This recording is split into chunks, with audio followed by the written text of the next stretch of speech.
What's going on, everybody? Welcome into a special edition of your Tuesday Track Talk podcast featuring Bryce Miller.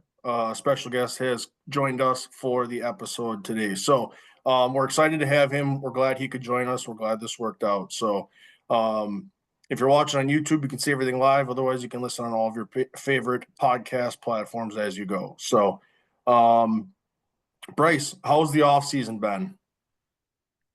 It's been good. It's been busy. It doesn't ever feel like there's much of an off season because you're always, as soon as Oktoberfest, the checkered flag flies there, you're getting ready for just getting your sponsorship, your thank yous for last year's sponsorship, and then you start trying to work on getting new sponsorship and doing all those negotiations. And it seems like, you try to have those all figured out by the Snowball Derby, but it leads on, a little bit past then, and then you're going to the PRI show. You're doing all different kinds of stuff throughout the off season, and then usually about right after New Year's, we hit it hard in the shop and just get everything rebuilt and redone for the new year and hang bodies and do all that kind of stuff. So it always seems like we have such a long off season, but as I've kind of gotten older and like kind of moved up to the super late model ranks, it always seems to get shorter and shorter. Like I remember back in go-karts, it felt like forever. You're just waiting for race season, and now it's like you're like trying to figure out how am I going to get all this work done. So it's just kind of crazy, but it's all good, and it's just kind of I like working in the shop and doing all that kind of stuff. So I don't mind at all. But once race season hits, it's full bore. So we're about 2 weeks out here, and it'll be game on from then. Cool. I don't know if we have ever asked this question, and we're going to go off script right off the bat because he just fire away. What is the process? We've never had the insight of, like you said, checkered flag flies at Oktoberfest. What does off season look like? What is the process? Where do you, and you just mention it briefly, but is it thank yous, like sponsors? What does the off season even look like for you? What is your process in the off season? Yeah, for sure. How we kind of operate is like the first thing is we take the engine out right away and send it right off to the engine builder because that is usually a longer process. So as soon as that, like we pull the engine, and then as soon as you do that, you kind of rip the whole body off, and then you clean and kind of assess what you need to do throughout the off season. And I mean, after Oktoberfest, we picked out 10 pounds of rubber from our super late, and you're cleaning it, you're getting everything ready, and then it just kind of slowly goes from there. But the hardest part, especially for us small teams, is your sponsor money is not coming in until after the new year. So you're kind of in limbo there for November, December because you don't have any money to do all the upgrades you want to do.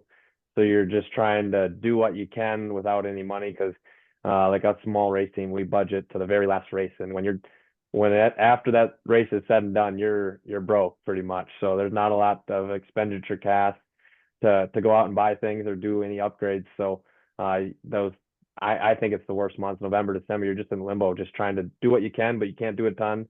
So you're doing like some of your fabrication stuff or just the time consuming stuff that just takes time. Like for us this year, we were just kind of cleaning up the chassis. It gets so pitted from just the rocks and rubber that just kind of knocks some of the paint off. So we clean that up, tape everything off, just do that kind of stuff. But like I mentioned earlier, you're doing the sponsor negotiations too, because everyone sets their budget before the new year. So if you're trying to call on sponsors after the new year, you're way too late to the game. So you're trying to see who's committed, who else you can get, and you're creating your brochures and all that kind of stuff. So it's just crazy how fast it goes. It feels like Oktoberfest wasn't that long ago, but it really was a long time ago if you think about it. So there's always something to do, and along with that, you're doing all the little upgrades that you can't get to during the season. Like there's stuff that you have projects like building your shop benches or getting stuff organized or get my bolt bins or that kind of stuff, like cleaning, organizing, everything you can think of, we have to do in the off season, because once you get into the race season, you're just trying to survive each week and get to the next racetrack. So it's just kind of crazy. Like that throughout the year, you put together like that list of stuff you got to do, but you procrastinate the bolt Yeah. bins, the stuff like that, and then it's like, all right, now I got to do some of the not so fun work, the cleaning that kind of stuff. So Yeah, sorry. it's just crazy. It's just honestly, like, each week is kind of survival, and you just really don't have time. I work a full-time job, and then I get home, and you're working on these race cars, and we have two vehicles going. So we have the Midwest truck and the super late. So depending on what's going where at what given time, it's just a lot to plan ahead. And like I've talked about, like with some of my friends, it's like you have to be 2 to 3 weeks ahead of where you're actually racing. So you're at the Dells this weekend, but you're already preparing for going to Jefferson that following week, or Golden Sands, or what you got to do. So it's just kind of crazy how far you have to be in advance for just your planning on what you need, and all that kind of sort of stuff. So there's a lot that goes into it, and it's just crazy. There's never a day that goes by, even three out of the whole year, that you're not thinking about what you got to do in your racing team. So it's just really crazy.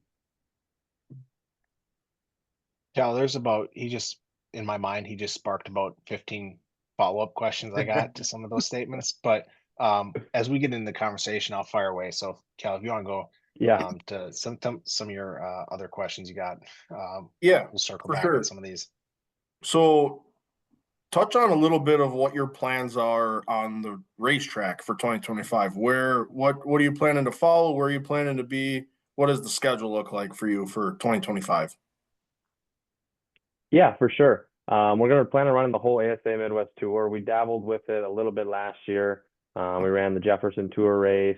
We went to Hawkeye. We went to Dells. We went to the Oktoberfest, obviously. So what I really liked about last season is we went to every track we could that wasn't conflicting with our truck schedule. So we just hit a lot of different tracks and built up a lot of different notes for all these different tracks, which is going to pay huge dividends this year. So we had a lot of good runs, and it really just showed, like, throughout the year, we just got progressively better. Just kind of just learning our car. It was a brand new car to us, and learning bump stops and all that. So it was just a really, really good learning experience throughout the whole year, and just looking to build on that. It's just so tough, and you look top to bottom of a super late model race.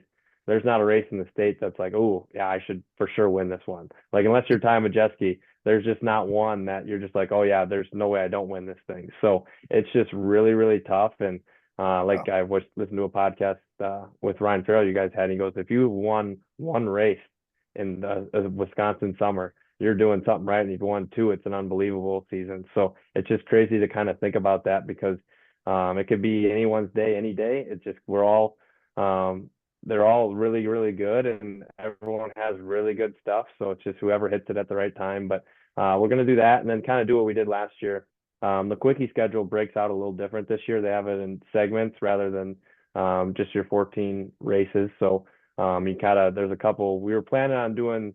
We had more of a set schedule, but now I kind of have to adjust just to make sure I get enough races in each segment. So we're going to hit the Live for Five, the Tom Reffner Classic at the Dells, and then maybe from time to time a Golden Sands race too, just to kind of fill in as needed. So it's everyone keeps asking me, do you have a set schedule? And it's like, no, I don't, because we're a small team. We have one car, so it's kind of week by week, like I mentioned. So I would love to release a 30 race schedule, but it's just not the reality. So I just kind of got to take it as it comes, and just see how the year goes. But for sure, our main goal is the ASA Midwest Tour, and then just kind of fill in as needed. Cool. So you touched on the quickie development program, and obviously a little bit as far as like what that all entails. So for those that don't know, take us a little bit more in depth on the quickie development driver program, the process to be a part of the program. What are you looking to do in the program, and anything else that goes with it? Yeah, for sure.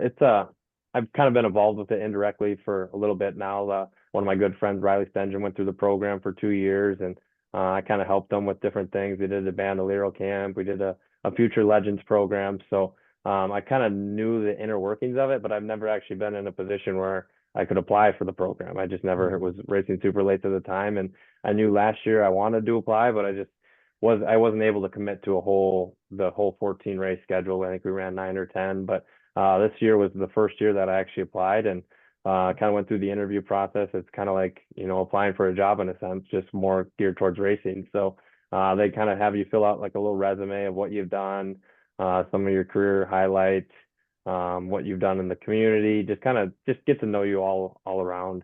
And so I was lucky enough that I made it as a semifinalist, which was really cool in itself, and I was happy with that. But obviously, I wanted to get into that top five, and the past 9 years it was the top seven, and so the year I applied, it's only the top five. So it's really great if you get in, but it's hard to get in when it's across every super late and pro late driver across the country is applying for this within that age requirement kind of deal. So it was really tough. And then one of the coolest parts was you got to go in a room and you kind of do an interview with all the crew members that were on Allen's championship team in 1992. So obviously you hear all the stories about that year and just kind of the Cinderella story that they were.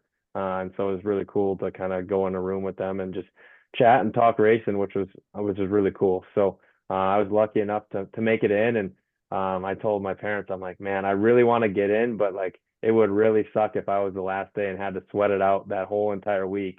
And I was lucky enough to get in. I'm not complaining by any means, but of course I was the last day. So Yeah. and the hardest part was everyone kept asking me because everyone, like some of them were pre-recorded just due to conflicts with the interview process. And I was Yeah. thinking Thursday night, and I'm like, if I don't get a call, I don't think I'm getting in. And they announced it at 8 o'clock every morning. I got a call at like 7:59, and they said, "Hey, like, congrats, you made it in." And so they really made me sweat it out for the last like minute of the announcement. So, but kind of once I got in, it's just been a whirlwind. I got an interview with Lance Allen, a really popular, famous reporter here in Wisconsin. Does a lot of the Green Bay Packers and sports world stuff, and so that was really cool. And then just kind of been crazy since then. We've had orientation meetings. I've done a lot of different podcasts throughout the whole program, but it's really great because it kind of shows or shines a huge spotlight on our smaller teams that maybe not we won't quite get the huge buzz or the Racing America publicity. So it's really cool, and really cool for my sponsors that have kind of supported me along the way. And if it wasn't for them, we wouldn't be in this situation. So just kind of taking it all in. But once April 1st it comes around, that's when the program starts. There'll be game on, and have to put our game face on. Yeah, you mentioned too, like Stengel's been a prior participant in the program, and you continue the streak of Wisconsin drivers in the program. Obviously, like Majeski, Fredrickson, Prunty, and Fenhouse have all won it, and then obviously Mondyke, Vandergeest, Kaler, Apel, Bennett, Nottestad. I mean, the list goes on as far as Midwest guys, and Noah Eisenhower is also part of the Midwest program and competing with you on that, which is just really cool. Obviously, it gets back to the Wisconsin roots of it. And one thing with that program too is that not only is it the on track accomplishments that you have in that 14 week schedule, there's a lot of off the track stuff. You talked about Stenjum and his Bandolo program that he did and the Futures program as well. If you can say what are some things that you're working on off track to contribute to that program as well. Yeah, for sure. There's so much that we're going to do. And like you mentioned, the Bandolero camp and the Future Legends program, me and Riley worked hand in hand, and we did that together. So I think it's his time to repay the favor and help me out with it. So we're definitely going to be doing that. And then some of the different fundraisers, we're going to do a Badger Honor Flight, big fundraiser at a couple different events, Special Olympics, and some more to be announced.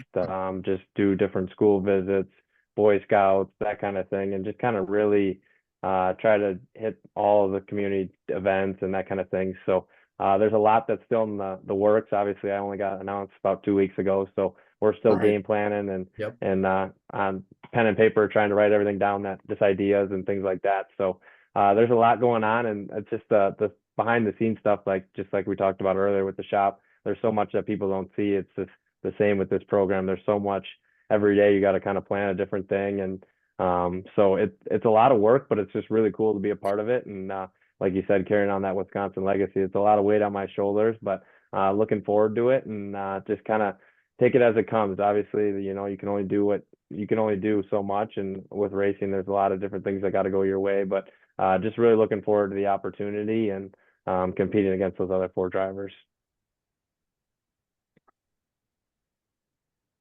Cool. So you kind of touched on it a little bit, so you spent a good chunk of time in the truck series. What have you learned from racing in the truck series that you can apply to super or just racing in general?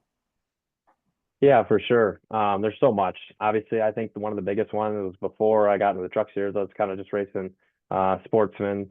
I raced at Jefferson and the Dells and Columbus 151. I raced there once and Toma a couple times. But besides that, I was just kind of hunkered down at Jefferson and the Dells, just depending on the week, and racing the same cars, the same people. And it taught me a lot. I'm not going to deny that. But as soon as I got to the truck series, it just broadened my horizon times 100. I was like before, I was like kind of intimidating, go to a new track, but now it's kind of like the point. It's like, well, if it's round and we go turn left, it's who cares, right? It doesn't really matter. So the truck series really taught me a lot there, just because we go to so many different tracks. And that first year we ran trucks, there I only went to, like I said, the tracks that I mentioned. I've never been to any of these other tracks, so my learning curve was so much that year, and I learned really quick. So it just about a bunch of different things. I learned really quick how to drive these different tracks. I really learned a lot about the setups and who I'm racing against, like just everything. It was 0 to 100 for sure, but taught me so much. So I think that can apply to a lot to the super late because I don't know. I just, like I said, it doesn't really matter where we're going. It's a racetrack at the end of the day. So it obviously lessen that learning curve. So just really looking forward to getting back to the super late model stuff. And obviously the tires a little different and the engine's a little different. But honestly, I thought the learning curve was going to be a lot harder. But just yeah, thankful that the truck series taught me as much as it did, and just thankful to have a lot of good guys in my corner that helped me out as well. Super cool. And Cal, this is where I'm gonna go a little bit off script here. Um, you touched on earlier smaller race team, and you're racing at the Dells 1 week, but you got to be thinking 2-3 weeks ahead preparing for Madison. I guess, what is the structure of your race team? And then with that, how do you balance, you're driving the car this week, but who's looking ahead, getting stuff ready for, 2 weeks ahead? What's the structure of your team? Who's helping you out? And how do you balance, we're racing this weekend, but also we got to be preparing 2-3 weeks ahead for the next racetrack. How do you balance that, and what does the team look like? Yeah, for sure. It's a lot to handle, and in the shop and kind of helping with all that is my dad. So it's just us two on the day-to-day operations. We have a lot of people that show up to the track that help us out, but when it comes down to the nitty-gritty of it in the shop, it's just me and my dad. So you're planning out like way ahead. So like for example, like if you're going to Slinger, you're buying whatever 2 3/4 stagger, 3 inches, whatever you're running there, and then you go to Madison or you go to somewhere flat sweeping, you're going to run a lot less stagger. So it's like you're trying to think of like how you're going to get your stagger tires in, because like for a small team, we're not, like when we go to the racetrack, we're not buying 4 sets of practice tires. So we can't just buy the perfect stagger every time. So you're trying to figure out how can I incorporate a stagger tire for practice for when I go to Hawkeye Downs when we just race Slinger. So you're just trying to think of like tires way ahead of time, and like, oh, I could save this tire for practice on this day. And it's just, there's so much to it. And just the setups too, you got to make sure, like I usually, when I go to the track, I have 2 sets of shocks geared up, but like the bigger teams, they'll bring, like I have 2 different sets of shocks that has 2 different setups, but the bigger teams, they'll have multiple like duplicates of each set of shocks. So then they can try different springs and bump stock package, and they can swap it in and out in a practice session, where I got to take, when I pull in the pits after an adjustment or after a practice session, I have to get out of the car, take the shock off, put it on the load machine, switch the bump stop, and then hop in, go back out. Like these bigger teams, they just have another shock already geared up that's the same exact as what's on the car, and they can slap it on. So it's just all different kinds of stuff like that. That's a small sampling of it, but there's a lot that goes on, and just the preparation is a ton of it. And it's a lot more, I would say 40 hours to 50 hours a week. That's just on a good week. Like you didn't wreck anything. That's just your week to week maintenance and preparing for the next race. So it's just a lot. And you just got to be thankful for small race teams. And I think that's what's so cool about Wisconsin racing is we don't have the Donnie Wilson that brings 4 cars and the Anthony Campy that brings all these cars. Like there are some big teams here, but they all own it themselves and they all do majority of the work themselves. There's not a ton of arrive and drive drivers here, which is really cool. Just hearing that, you and your dad, you and your dad you ever give him a hard time at the racetrack when you're try and set up? You guys ever giving each other a hard time on your setups? Like dad suggests one thing, how's that relationship? I feel like it'd be kind of fun, a little bit of back and forth and giving each other a hard time. How is Yeah, that? for sure. It's my mom always calls us brothers instead of father son because it's just, we both want the same thing and we both care a lot, and it's not like we're out to get each other. It's just you're just trying to Right. get the best result you can. And the nice thing is that we don't take it to heart. We're here to work for the same goal, and it's just kind of the small workings of a small race team. But it just, it's really cool to go to the racetrack with your family every single weekend. And my mom goes to every race and she does the cooking, and she writes down the tire pressures when we come in, the stagger, and the notebooks, and kind of takes care of all the notes. And it takes a lot to get these race teams going. And I got 3-4 guys that come and help me out, but it's pit passes, food and beer. Like I can't afford to take and pay a wage. So just thankful that, that short track racing still kind of has that thing. And like I said, Wisconsin's really still got that going. So it's pretty cool. You talk about food, beer, pit passes, whatever. Obviously, you're a race car driver, so the favorite part of the weekend is the race and driving the car. What is outside of that when you're at the racetrack for a weekend? What is your favorite part outside of the race? Is there, Yeah, is for it the sure. food, the grill, and the hanging out? What do you enjoy? We see you driving the car, and that's obviously probably your favorite part, unless you got a bad car on that day. Yeah. What, what do you enjoy? What's your favorite part outside of racing, the actual Um, race? yeah, for sure.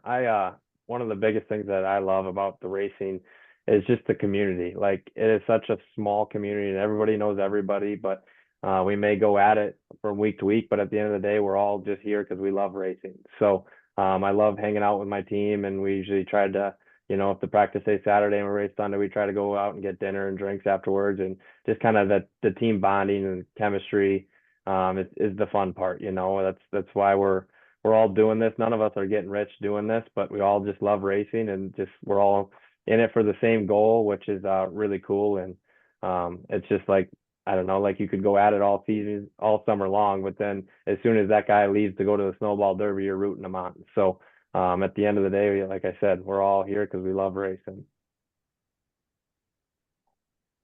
The random question that just popped in my head. You're talking about Shoot. going out to eat, stuff like that. Obviously, we visit a fair share of racetracks, and we always debate on, what do we, favorite food? Is it the cheeseburger, the chicken strips? Going out to eat. Total random question, but you got a favorite food that you enjoy at the racetrack? What's the go-to meal that you're like, this is number one, this is the favorite meal I want? Yeah, for sure. I'm gonna answer this two different ways because you guys go to a lot of racetracks and travel around Wisconsin. If you're ever going to the Madison International Speedway, you got to stop at the Club Lamarck before the race. It's Madison's race car bar, and you'll find more race car pictures, and everyone's there because they love racing. There's never a TV that doesn't have racing on. So it's about 15 to 20 minutes from the Madison International Raceway. They have the best burger, cold beer. You can't beat it. So you got to go there. So write that on the list. But favorite food at the racetrack, I would say would probably be the barbecue. I love just a good barbecue sandwich with some chips and a Mountain Dew before a race, and you're set up for success. So nothing better than that. But my mom does a really good job of changing it up. So we go from all over the board, and it's the food is, my team loves the food part. So they will travel however far they got to go just to have my mom's cooking. So nothing wrong with that. Nothing beats a good home cooked meal. So that's sweet that you can get a slice of home while you're on the road or at the track. And then one Yeah, other, for sure. And go ahead. no, go ahead. I was just gonna say she's got to plan weeks ahead, just like we do for the race car, because you got to get the food ahead of time and get it pre-made in the crock pot. So, well, we're out in the shop, she's working and doing the cooking kind of deal. Yeah, that is sweet. and then I'm going to go a little bit back on racing topic. What would you say behind the wheel is your, what is the most memorable moment you've had, whether it be a win or just a race? What has been your favorite moment behind the wheel up until this point in your car? Whether it be a race, just a track, a win, what's been your most memorable moment? Yeah, for sure. There's a couple that come to mind, but one that probably stands out above the others would be 2020. It would have been the COVID year where racetracks kind of weren't open, and then we started racing. And then out of nowhere, there were the biggest crowds that you've ever seen in racing because there's nothing else to do. It was the only thing kind of happening. So I remember back, it was our fourth Midwest truck race, and we were kind of running sixth, seventh at best every week, or the first 3 weeks. And then we went to Kakana. We tested the week before, and I'm like, oh, this is kind of fun. It's bumpy, it's different. And we didn't really know what to expect. And we show up and we're okay. We're about sixth and seventh, what we've been running all season. This is the Dixieland Delight on that Tuesday. And so we go out to qualify, and I just rip out a lap, and I'm qualified third, and I'm like, man, that was pretty good. That was the first time we cracked the top five. And then in the race, it just was unbelievable. I felt like I was Superman, and just slowly picked them off one by one. And at like, I think I started 10th, and I'm like, oh man, we're in the top five. Like, this is a great day. And then I'm like, shoot, I think I can finish in the podium here. And I'm like, holy crap. And so I get to third, and I'm like, oh man, like, we're doing good here. And then I was like, I was happy, not content, but like, this was a great run for us. And then next thing you know, I just start running down the leaders. And then me and Swan kind of went at it, and he was better, and he kind of protected the bottom and just couldn't really get a run with him. And I'm like, I got nothing to lose here. I'm just gonna send it up in 1 and 2, send it up top. And the banking kind of just caught me, and I got back to the gas quicker and was just able to get to his right rear quarter panel where he couldn't clear up in front of me. And then just got a huge run down the back stretch and led the final 3 laps. But it was just an unbelievable race, and it was just kind of a surprise. No one expected kind of me to win, and just it was such a cool moment, and just kind of shows how hard we were working that season. And it was really, really cool. That's one of those moments where you probably go back to the pits and you go to your dad, where did that come from? And then Yeah. not only that, but write that down, because whenever we got, this thing's bad fast. So that is Yeah, for sure. And that is super cool. yeah, it was unbelievable. Like, I don't know, like, you just remember like shaking, like you were so excited because you couldn't believe it. And like, you passed James Swan, who's been so good for so long in the truck series. Yeah. It was just unbelievable. And then I think for the next 2 days, my phone was just blowing up. Like, I couldn't even respond quick enough, and they were just flying in. And we got home at like 1:30, 2 o'clock. And then at that time, I worked at Drexel Building Supply, so I was out in the yard, and I was at work at 5:30 that next day, and like, it didn't even matter if you didn't even sleep, because you just won the Dixieland Delight at Kakana for the Midwest Truck Series. So it was just kind of a whirlwind of a week there. It's So sweet. Go ahead. I was gonna say, I'm gonna jump into, you talk about James Swan. He's a guy that's been there, done that, raced a ton of stuff, got a ton of wisdom under his belt. You've raced, a lot of Jefferson, a lot of Dells, you raced a lot of guys. Who's kind of the one guy that you've been able to go to for advice when you've got it, whenever you do have a question, they're able to give you that answer? Yeah, for sure. It's a really good question. Andrew Morrissey's been my guy, through everything. It's kind of crazy. My dad sold his late model back in like 2013. And so the guy that bought it from him, he needed help working on it. So we kind of helped him for a couple of years. Well, his shop was right next to Dave Klein and Andrew Morrissey. They were next doors. And that's kind of how I got to know Andrew. And I was probably, 9, 10, 11 years old, and just kind of would go over there and see what he was doing, and just didn't really know him. But at that point, I just kept watching him, and man, he ran so good for so long. And just kind of was cool to kind of see. I've never been like involved in a super late or got to see one up close. Not that they're crazy different, but just never really had that connection. So he, like, when I was racing sports, he goes, you got to get a straight rail. You got to get a straight rail. I'm like, man, we're trying. Like this is kind of what we can afford. He's like, as soon as you get in the straight, I can help you out. And I'm like, okay, like we'll get there, we'll get there. And so as soon as he found out that I was gonna be driving for Mike Carmichael in the Truck Series, like the next day, he's helping us out, and he's kind of been like that, or been helping me out ever since. And it's really cool because he's raced for so long, and he's raced super late and won in a lot of different events, and he's always fast. So having him in our back pocket and is just a huge benefit and a huge honor to get to work hand in hand with him. But he's just taken me under his wing and just kind of show me different setups and different things that you can do with these cars. And like I remember for the Oktoberfest 200, I'm like, okay, I've never ran a race over 100 laps. What the heck do I got to do here? Like, what's the secret? He's like, Yep. just keep pace, stay on the lead lap in the first before the first pit stop, and just save your tires. You'll never not save enough tire here at lacrosse. And just kind of took that strategy. And I remember he got in that wreck on like lap 5, and then next thing you know, he goes to the back and he's just flying past me. His body panels are all hanging everywhere, and I'm like, you told me save tires here, and here I am trying to save my tires, and here he's going all out. So it's just kind of funny, but just really thankful to have him helping me out. And Dave Klein as well. He raced back in the 80s and 90s and early 2000s. And so he helps me out with all my different fabrication stuff. And we built probably 3 or 4 race cars together. And now he kind of just he kind of guides me different ways because I can do a lot of the stuff now. But when I first started, I didn't even know how to pop a popper kind of deal. So now I can do all the fabrication, bend the interior, the airbox, all that, hang my own bodies, and just thankful that he kind of taught me that kind of stuff. And so between the two of them, they definitely learned a lot from.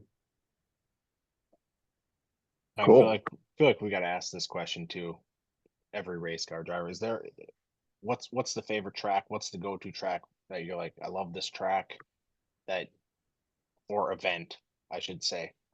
What's top of the list for you that you circle on the calendar? You're like, I love this place. I love racing here. Yeah, for sure. Event, or let's start with track. Like my favorite track would be Hawkeye and Lacrosse. They're a lot alike, big sweeping corners, fast, flat, big 5/8 miles. And then Jefferson Speedway too. I just think that track is so unique.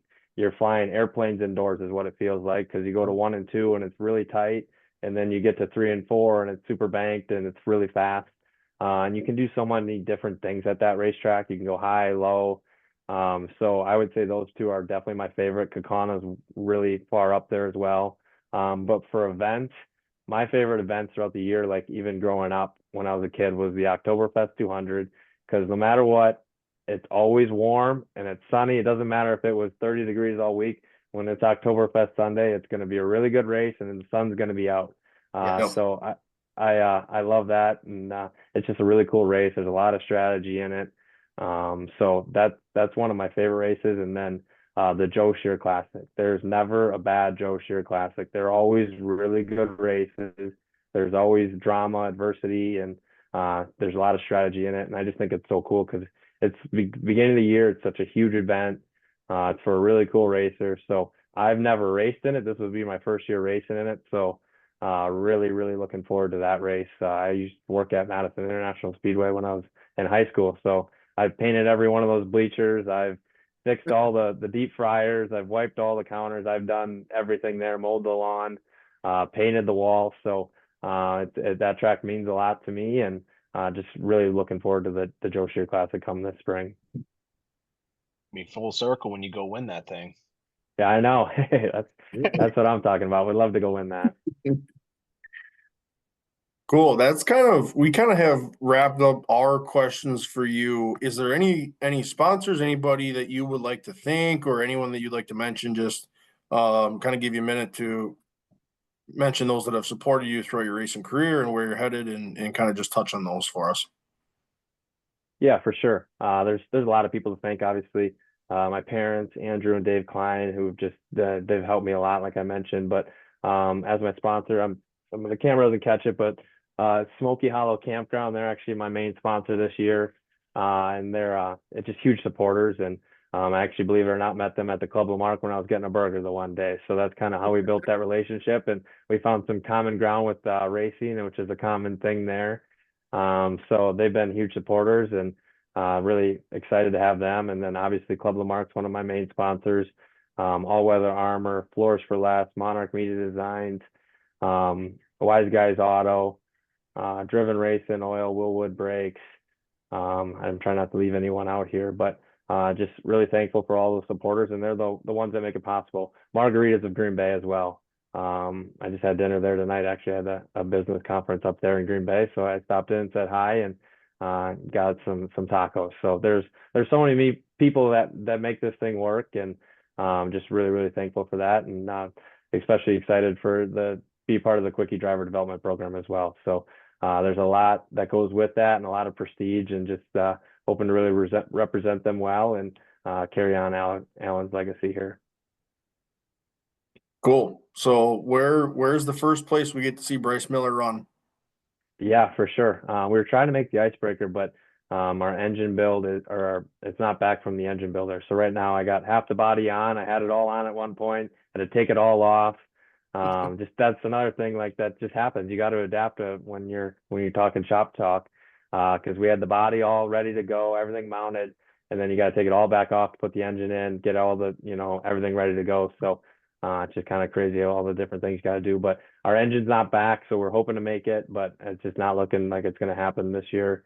So our first race is going to be the Joe Shear Classic, which I'm really excited about, and then we're going to go to the Salute the Troops 100 at Memorial Day Saturday, which is a really cool race as well. And that last year was our first super late model race, and we didn't qualify very good. I didn't know what I was doing with new tires. I've never had that in my life.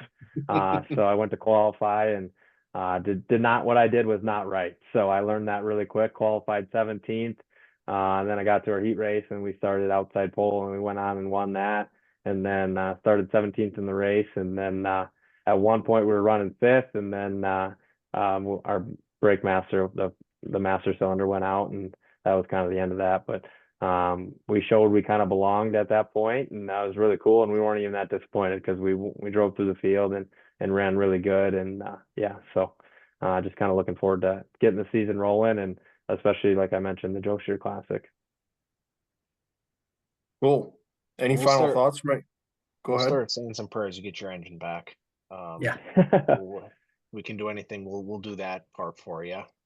Yeah, for sure. It should be back. I'm hoping I pick it up next week, but yeah, it's all right, because if we miss the first race, it's not the end of the world. Just kind of get all our ducks in a row for Madison, and we'll have a fresh race car for that. So are you guys planning on attending the Joe Shear?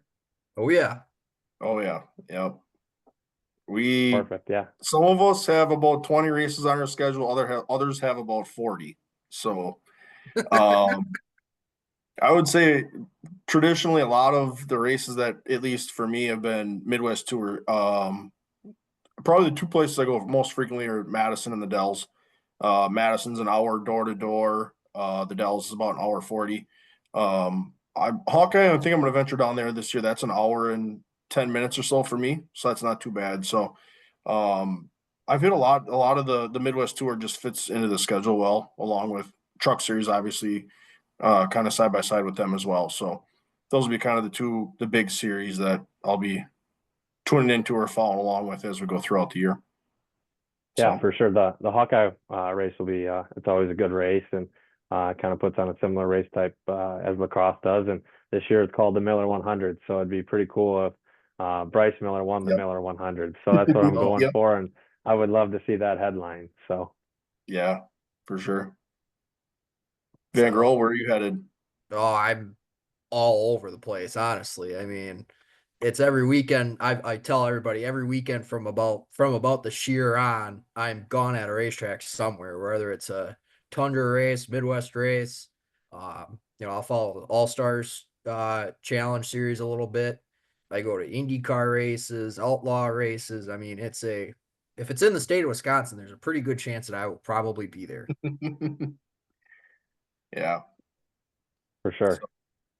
You guys follow both asphalt and dirt, so you got a lot of variety. The only dirt racing I really go to is I really enjoy going to Angel Park on Sunday and watching the midgets. There's a lot of the guys that run the Badger race or Badger series.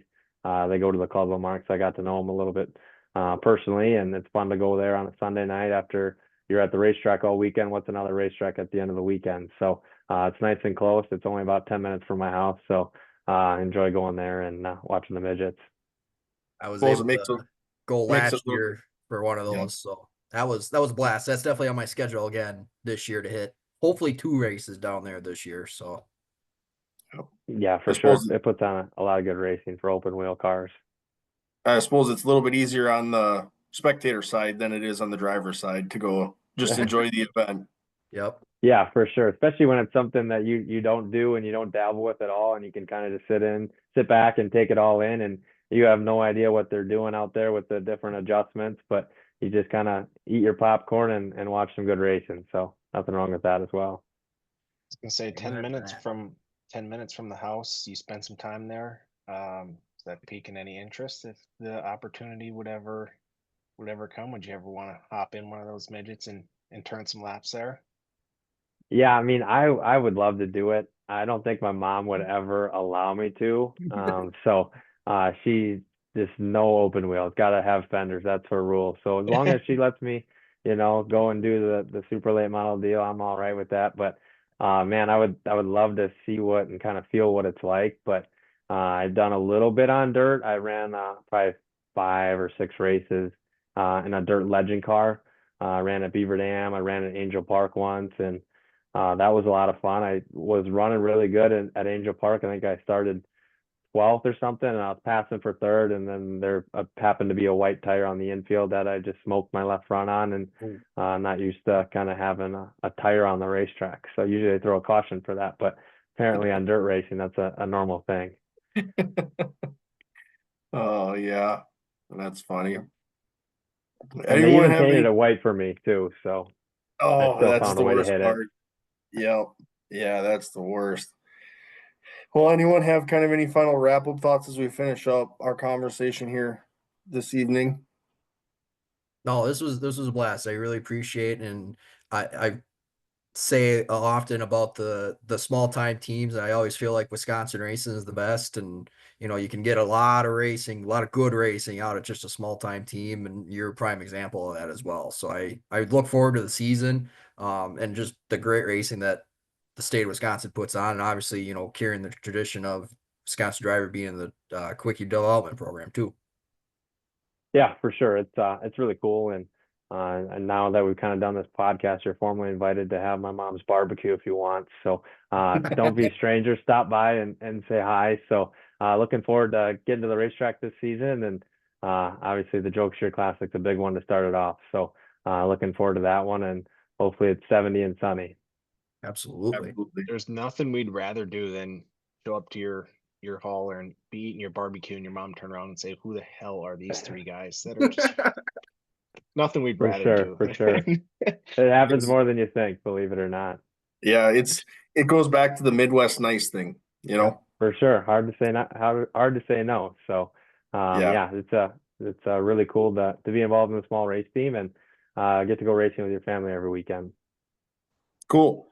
Kind of last little one for you. Anyone that's listening would like to support you, where can they reach out or where can they get a hold of you?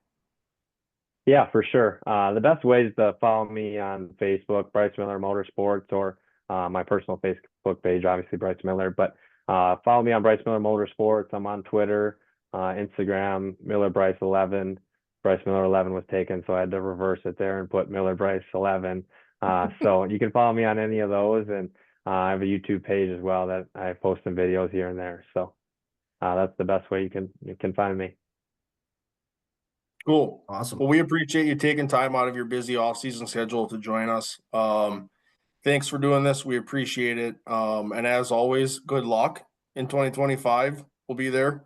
We'll be following along as well. So anyone listening, you can watch us all live on YouTube. If you're watching, you can listen on all of your favorite podcast platforms, Amazon, Spotify, iTunes, all of the great podcast platforms. So, but until then, we'll catch you all on the next Tuesday Track Talk.